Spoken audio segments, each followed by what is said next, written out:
Dominic Raab says he's alarmed by widespread reports of civilian deaths in Nigeria and called for an end to the violence.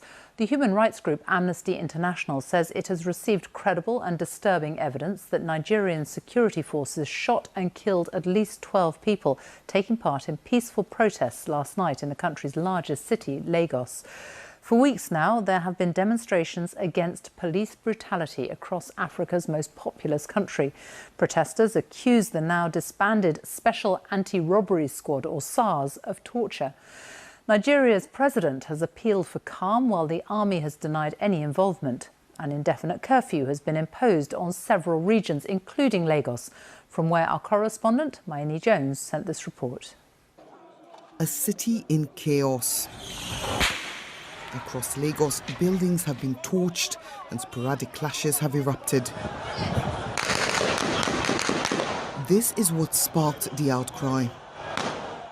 Soldiers shooting unarmed protesters in the country's largest city. They are shooting at us. They are shooting. What happened here on Tuesday night has deeply unsettled Nigerians. This is not the first time the army has been accused of shooting innocent protesters, but the fact that it happened here in what was one of the most peaceful protest sites in SARS has ignited an already volatile situation. What started off as a protest against police brutality has widened to calls for change in the status quo and inequality. We the poor, we are suffering. We can't afford to eat 3 meals square. We are doing our process. Nobody was even out. We obey the law. Why must they send soldiers to harm us? If they can't put this nation in order, let them step aside. Let you take over and put this nation in order. We need a betterment of this nation. They should fix our economy. They should be accountable to us.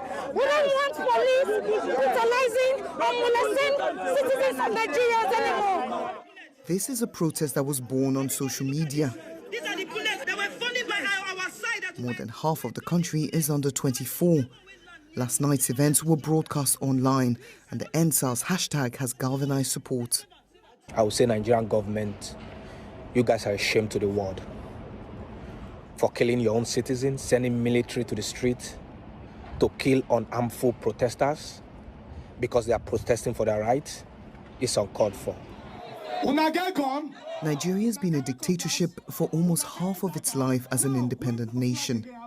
Many of its citizens worry Tuesday's events echo the dark days of military rule, and they're determined to make sure that doesn't happen. Mayeni Jones, BBC News, Lagos.